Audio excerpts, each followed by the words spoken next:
Just imagine what it would be like not to be allowed to sit next to your best friend, to have any kind of face-to-face conversation with them, or even give them a hug.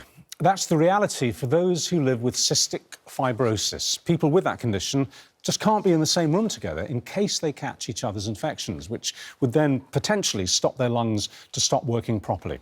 Well, joining us now are two girls who both have CF, and despite being best friends, who speak online every day, have done for the last couple of years, I think, they've never actually met in person or seen each other in the flesh because of this condition. Well, I'm here with Grace. This is Grace Miller, who's about to meet her friend Cerys Upstone for the very first time. I say meet, but we are going to have to keep you about 40 feet apart, aren't we? Yeah. Just explain this. I mean, most people know that people like yourself with cystic fibrosis are very vulnerable to infections in the lungs, and it's part of the problem. But most people didn't realise that means that if there's somebody else who's got CF, you can't be with them. You can't even be in the same room. Yeah, it's because there are certain bugs which only grow and thrive in people with CF. Yeah. So being together, we could pass on those bugs to each other, so it's just too risky. So you've never actually met anybody who's got cystic fibrosis? No. So how did you form this friendship online then? What happened? Well, basically about 5 years ago, we were on a CBBC My Life episode together. Right. So that's kind of how we first found out about each other. But then it was kind of 2 years ago that we really started to talk a lot online, and we FaceTime and stuff. And you talk online every day, do you? Yeah, every day. So even though you've never met, you've never even seen her in the flesh, obviously you've seen her online, she feels like your best friend? Yeah. That's amazing, isn't it? It's really cool. How do you feel about any minute now, in about a minute, you're going to see her? Yeah, it's really surreal. I bet it is. Yeah, because we've been building up to this moment for so long. It's going to be incredible. Is she very important to you? Very. Yeah, you kind of give each other mutual support, do you? Definitely, because it's good to be able to talk to someone who really understands what it's like and can completely relate. Well, the best you can do, I'm afraid, is to wave to her, but that's better than the option, isn't it? I can't wait for this. All right, well, let's go over to Kate now, who's with Dr. Thanks, Richard. Yeah, we've got Dr. Hilary here as well. Now, we just want to reassure people who know about the challenges for those with cystic fibrosis that we have taken all the best possible precautions, haven't we, to make sure both girls are safe. We've been keeping them apart. Yep. And when Cerys enters the studio in a moment, they're going to remain, as Richard said, on opposite sides of the room. That's at least 50 feet away from each other. This is a big studio. And we arranged for them to stay in different hotels overnight.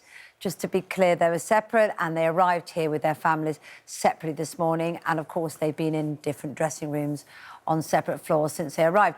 And I think it's ironic, isn't it, Hilary, really, that those who are suffering with this are, in a sense, most dangerous to each other. Yeah, because of the nature of the condition, the sticky mucus that they produce in their lungs, they're more prone to certain infections. And some of these infections are particularly dangerous to one another.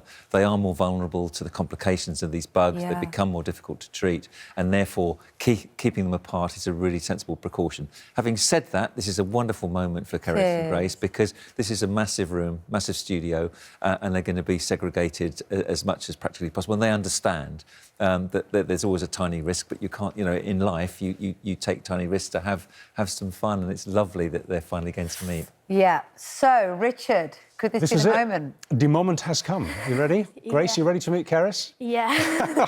Honestly, if we had a pulsometer on you, I reckon your heart rate would be going through the roof right now. Definitely. All right, well, Kate's making her way over to the door, and this is it. The moment has arrived. Here we go. I'm going to open the door and hope that Cerys is there. Hello, Cerys. Come in, come in. I know it's that person over there. Can you see? Here we go. Come this way. Can you see Grace over there? This must be so strange. Come up here. Pop yourself there. Hi, Cerys. We can have a chat. Actually, come over here, Cerys, because then you can see Grace a lot better.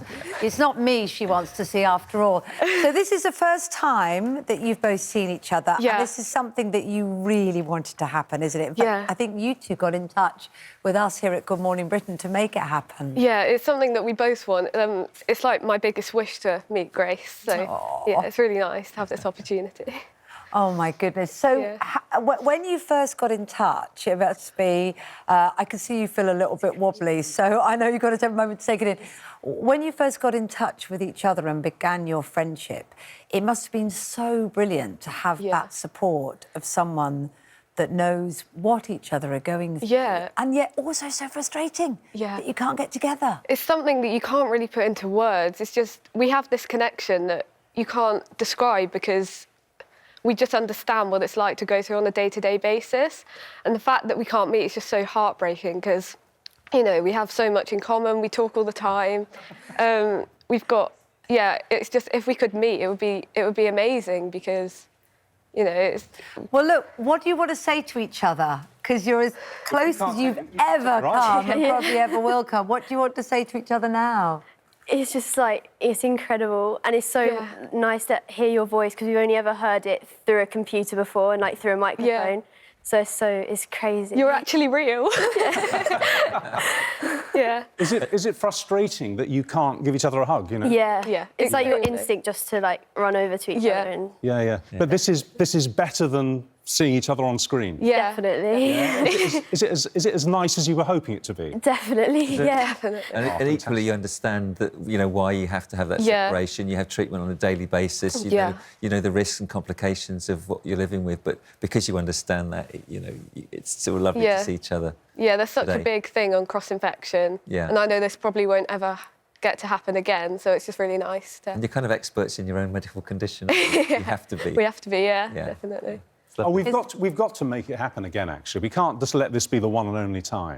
I mean, couldn't we organise something where perhaps you met in a park or something like that, in the open air, where you were kind of this distance apart? Would that work? Yeah, that would be amazing. Yeah? If it was, like, all controlled, because the thing about today, it's all been in complete controlled conditions, so... Yeah, that's just the really important part of it. Outdoors isn't as bad as indoors, is it? But you can't be in the same small room, you can't travel together. No. I feel like we should have given you some binoculars or something so you can get really up close. Maybe we can organise that for a little bit later.